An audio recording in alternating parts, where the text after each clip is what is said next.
سورۃ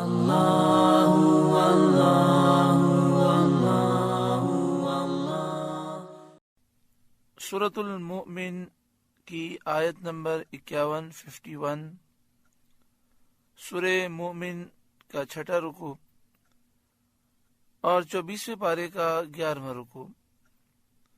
اللہ رب العالمین نے ارشاد فرمایا، انا لننصر رسلنا والذین آمنوا فی الحیاۃ الدنیا ویوم یقوم الاشہاد، بے شک ضرور ہم اپنے رسولوں کی مدد کریں گے اور ایمان والوں کی مدد کریں گے دنیا کی زندگی میں، اور اس دن جس دن گواہ کھڑے ہوں گے۔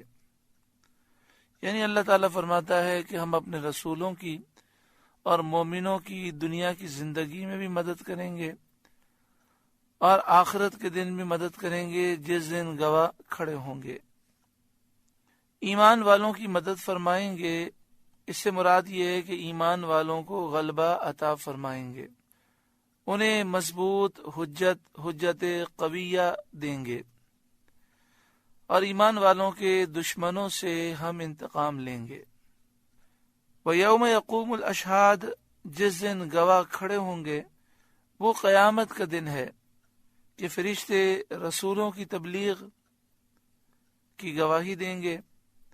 فرشتے کہیں گے، مالک، رسولوں نے تیرا پیغام پہنچایا اور کافروں نے جھٹلا دیا، وہ اس بات کی گواہی دیں گے۔ یوم لا ينفع الظالمین معذرتهم، جس دن ظالموں کو ان کے بہانے کچھ کام نہ دیں گے، یعنی کافروں کا کوئی عذر قبول نہ کیا جائے گا۔ کل بروز قیامت وہ بہت سے بہانے بنائیں گے لیکن کوئی بہانہ انہیں فائدہ نہ دے گا۔ وَلَهُمُ اللَّعْنَةُ وَلَهُمْ سُوءُ الدَّارِ، اور ان کے لیے لعنت ہے اور ان کے لیے برا گھر ہے، یعنی ان کافروں کے لیے، ظالموں کے لیے جہنم ہے۔ وَلَقَدْ آتَيْنَا مُوسَى الْهُدَى، اور بے شک ہم نے موسیٰ کو رہنمائی عطا فرمائی، یعنی موسیٰ علیہ السلام کو توریت عطا فرمائی، معجزات عطا فرمائے۔ وَأَوْرَثْنَا بَنِي إِسْرَائِيلَ الْكِتَابَ، اور بنی اسرائیل کو کتاب کا وارث کیا، یعنی بنی اسرائیل کو توریت کا وارث کیا۔ بعض نے فرمایا اس سے مراد ہے بنی اسرائیل میں جو انبیاء گزرے، ان پر نازل شدہ تمام کتابوں کا بنی اسرائیل کو وارث کیا۔ توریت، انجیل، زبور، یہ تینوں کتابیں بنی اسرائیل کے انبیاء پر نازل ہوئیں۔ توریت حضرت موسیٰ علیہ السلام پر، انجیل حضرت عیسیٰ علیہ السلام پر، زبور حضرت داؤد علیہ السلام پر، اور چند صحیفے بھی نازل ہوئے بنی اسرائیل کے انبیاء پر۔ ہدی و ذکریٰ لأولی الالباب، عقل مندوں کی ہدایت اور نصیحت کے لیے۔ فاصبر، تو اے محبوب آپ صبر کریں، اپنی قوم کی ایذا پر صبر کریں۔ ان وعد اللہ حق، بے شک اللہ کا وعدہ سچا ہے، اللہ آپ کی مدد ضرور فرمائے گا، آپ کے دین کو ضرور غالب کرے گا، آپ کے دشمنوں کو ضرور ہلاک کرے گا۔ حضرت کلبی علیہ الرحمہ نے فرمایا کہ آیت صبر آیت قتال سے منسوخ ہو گئی، یعنی فرمایا گیا اے محبوب آپ صبر کریں۔ یہ حکم اس وقت تھا جب تک جہاد کی اجازت نہ تھی، پھر جب جہاد کا حکم آیا تو یہ حکم دیا گیا کہ ظالموں سے آپ انتقام لیں۔ وَاسْتَغْفِرْ لِذَنْبِكَ، اور اپنوں کے گناہوں کی معافی چاہیں، یعنی اپنی امت کے گناہوں کی معافی آپ مانگیں، اپنی امت کے لیے استغفار کریں۔ وَسَبِّحْ بِحَمْدِ رَبِّكَ بِالْعَشِيِّ وَالْإِبْكَارِ، اور اپنے رب کی تعریف کرتے ہوئے صبح و شام اس کی پاکی بیان کریں۔ یعنی اللہ تعالیٰ کی عبادت پر مداومت رکھیں، ہمیشہ اللہ کی عبادت کریں۔ حضرت عبداللہ بن عباس رضی اللہ تعالی عنہما نے فرمایا، اس سے 5 نمازیں مراد ہیں۔ صبح و شام اللہ کی تعریف کرتے ہوئے پاکی بیان کریں، یعنی 5 نمازیں ادا کریں۔ ان الذین یجادلون فی آیات اللہ بغیر سلطان اتاہم، وہ جو اللہ کی آیتوں میں جھگڑا کرتے ہیں بغیر کسی سند کے جو انہیں ملی ہو، بغیر کسی دلیل کے، ان جھگڑا کرنے والوں سے کفار قریش مراد ہیں، جن کے پاس کوئی دلیل نہیں، بغیر کسی دلیل کے اللہ کی آیتوں میں جھگڑا کرتے ہیں۔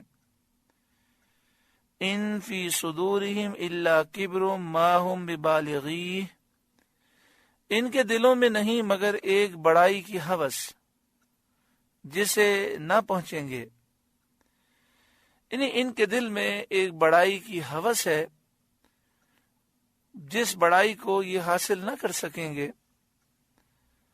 اسی تکبر اور اس بڑائی کی ہوس کی وجہ سے یہ کفار نبی اکرم صلی اللہ علیہ وآلہ وسلم کا انکار کرتے ہیں، آپ کو جھٹلاتے ہیں، اور انہوں نے ایمان کے مقابلے میں کفر کو اختیار کیا۔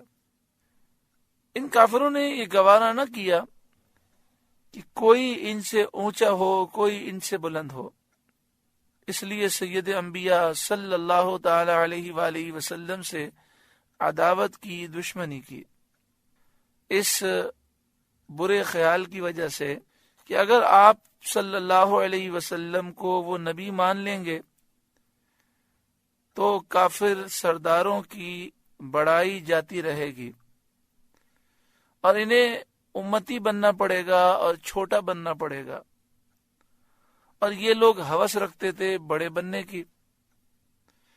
ان فی صدورہم الا کبر ما ہم ببالغیہ، ان کے دلوں میں نہیں مگر ایک بڑائی کی ہوس جسے نہ پہنچیں گے اور وہ اس بڑائی کو حاصل نہ کر سکیں گے، بڑائی میسر نہ آئے گی، بلکہ حضور صلی اللہ علیہ وآلہ وسلم کی مخالفت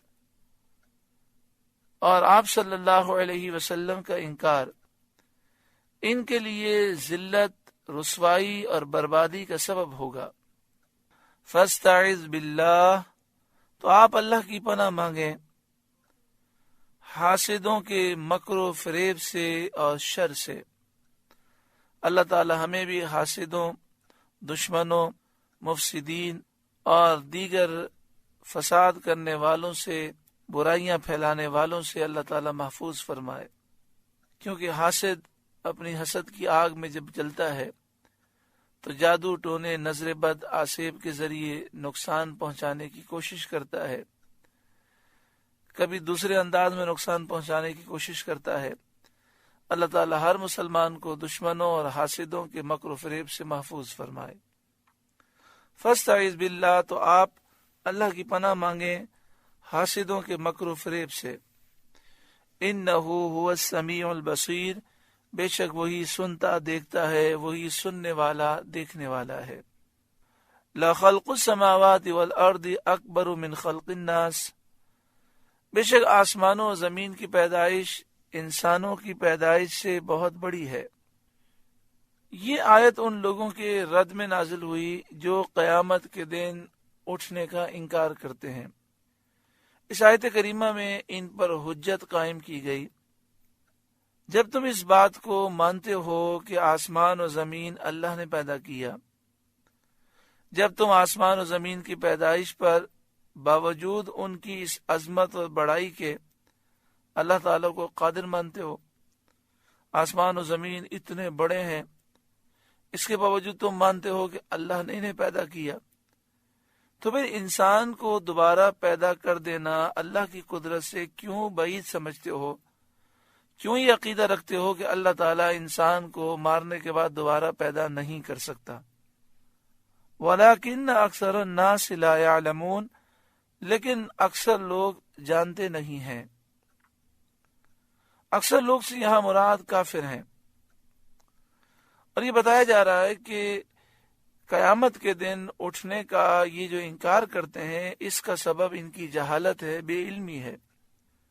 وہ آسمان و زمین کی پیدائش پر قادر ہونے سے بعض پر استدلال نہیں کرتے، پھر انہیں چاہیے تھا کہ وہ آسمان و زمین کی پیدائش کو دیکھ کر اس بات کو سمجھنے کی کوشش کرتے کہ اللہ تعالیٰ انسانوں کو دوبارہ مارنے کے بعد اٹھانے پر قادر ہے۔ وَمَا يَسْتَوِي الْأَعْمَى وَالْبَصِيرُ، اور اندھا اور بینا برابر نہیں، یعنی جاہل اور عالم برابر نہیں، یعنی جو اللہ تعالیٰ کی قدرت دیکھ کر، اس کی مخلوق دیکھ کر اللہ کو پہچانتے ہیں وہ آنکھ والے ہیں، اور جو اتنی عظیم مخلوقات کو دیکھ کر اللہ کی معرفت حاصل نہیں کرتے وہ اندھے ہیں۔ والذین آمنوا وعملوا الصالحات ولا المسیء، اور نہ وہ جو ایمان لائے اور اچھے کام کیے اور بدکار، یعنی جو مومن نیک صالح ہے وہ اور جو بدکار ہے یہ دونوں بھی برابر نہیں۔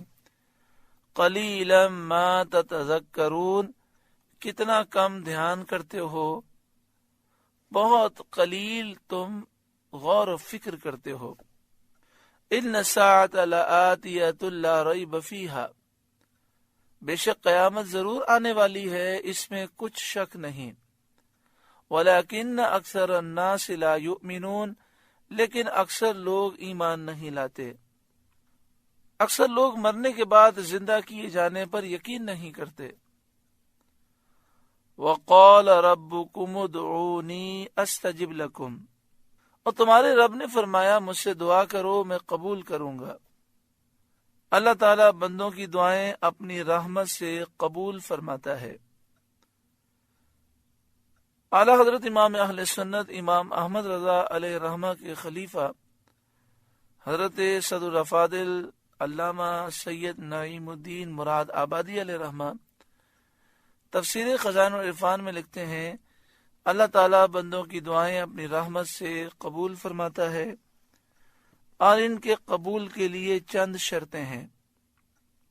ایک، دعا میں اخلاص، یعنی جب انسان دعا مانگے تو یہ مقصد نہ ہو کہ لوگ دیکھیں، لوگ واہ واہ کریں، بڑی اچھی دعا منگوائی، بڑی لمبی لمبی دعائیں مانگتا ہے، بلکہ دعا میں اخلاص ہو، مقصد یہ ہو کہ میں اپنے رب کو راضی کروں، میں اپنے رب سے مانگوں۔ پہلی شرط ہے دعا میں اخلاص۔ دوسرے یہ کہ قلب غیر کی طرف مشغول نہ ہو، یعنی دعا مانگتے وقت انسان اللہ تعالیٰ کی طرف متوجہ ہو، غیر اللہ کی طرف توجہ نہ کرے۔ تیسرے یہ کہ وہ دعا کسی امر ممنوع پر مشتمل نہ ہو، یعنی ایسی دعا نہ مانگے کہ جو مانگنا منع ہے، گناہ کی دعا نہ مانگے، حرام چیز کا سوال نہ کرے، جس قسم کی دعا مانگنے سے منع کیا گیا ہے وہ دعا نہ مانگے۔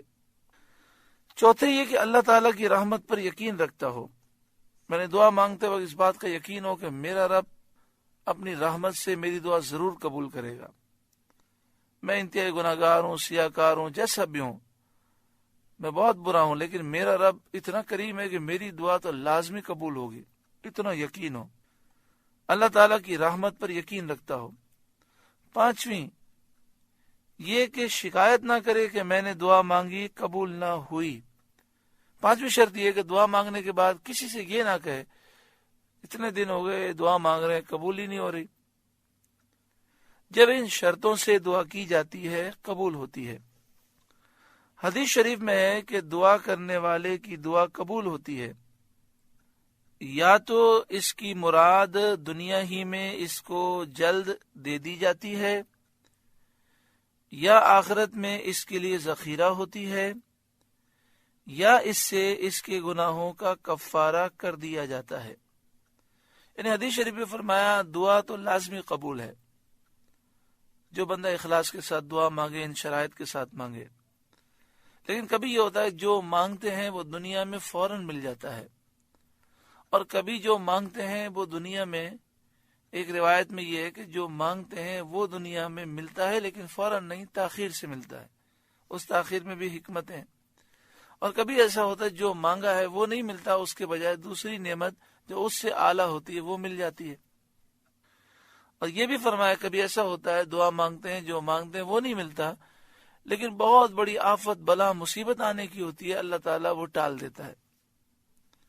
جیسے مثال کے طور پر ایک شخص ہے، اس نے چاہا کہ میں یہ کاروبار کرنا چاہ رہا ہوں، یہ کاروبار میرا ہو جائے اور مجھے 1,00,000 روپے جو نفع ملنے ہیں وہ نفع مل جائے، لیکن دعا مانگی مگر کاروبار وہ نہیں کر سکا، اسے 1,00,000 روپے کا نفع نہیں ملا۔ لیکن اس کی تقدیر میں ایک ایسی بیماری لکھی تھی جس میں اس کے 20,00,000 روپے خرچ ہو جاتے پھر بھی شفا نہ ملتی۔ تو اس دعا کی برکت سے اللہ تعالیٰ نے تقدیر سے اس بیماری کو ٹال دیا۔ تو یہ بھی دعا کی قبولیت کا ایک انداز ہے۔ اس حدیث پاک میں فرمایا یا آخرت میں اس کے لیے دعا ذخیرہ ہوتی ہے، یعنی جو دعائیں ہم نے مانگی اور وہ بظاہر جیسا مانگا ویسا نہ ملا، تو آخرت میں ہمارے لیے اس کی وجہ سے ثواب ہوگا۔ اور حدیث پاک میں یہ بھی ہے کہ جب لوگ آخرت میں دعاؤں کا ثواب دیکھیں گے تو تمنا کریں گے کہ کاش جو ہم نے دنیا میں مانگا وہ ہمیں نہ ملتا، بس صرف آخرت میں ثواب مل جاتا۔ معلوم یہ ہوا کہ ہمیں بہت دعائیں کرنی چاہیے، کثرت سے دعا کرنی چاہیے، کیونکہ اس میں آخرت میں ثواب بہت زیادہ ملنے کا امکان ہے۔ اور تیسرا اس حدیث پاک میں فرمایا کہ اس سے اس کے گناہوں کا کفارہ کر دیا جاتا ہے، یعنی دعا مانگنے کی برکت سے یہ بھی ہوتا ہے کہ بس اوقات دعا کی برکت سے گناہ مٹا دیے جاتے ہیں۔ وقال ربکم ادعونی استجب لکم، اور تمہارے رب نے فرمایا مجھ سے دعا کرو میں قبول کروں گا۔ آیت کی تفسیر میں ایک قول یہ بھی ہے کہ یہاں دعا سے مراد عبادت ہے، تو اب مطلب یہ ہوگا تمہارے رب نے فرمایا میری عبادت کرو میں قبول کروں گا۔ قرآن کریم میں دعا عبادت کے معنی میں کئی جگہ پر وارد ہے، کئی جگہ پر قرآن پاک میں دعا کا لفظ عبادت کے معنی میں آیا ہے۔ حدیث شریف میں ہے، ابو داؤد و ترمذی شریف کی روایت ہے، الدعاء هو العبادہ، دعا عبادت ہی ہے۔ اس معنی پر آیت کے یہ معنی ہوں گے تم میری عبادت کرو میں تمہیں ثواب دوں گا۔ ان الذین یستکبرون عن عبادتی سیدخلون جہنم داخرین، بے شک وہ لوگ جو میری عبادت سے اونچے کھینچتے ہیں ان قریب جہنم میں جائیں گے ذلیل ہو کر، یعنی جو میری عبادت نہیں کرتے اور تکبر کرتے ہیں ان قریب وہ جہنم میں ذلیل ہو کر جائیں گے۔ سورہ مومن کا 6واں رکوع مکمل ہوا۔ اللہ تعالیٰ اس رکوع کے نور سے ہمارے قلوب کو روشن منور فرمائے۔ اللہ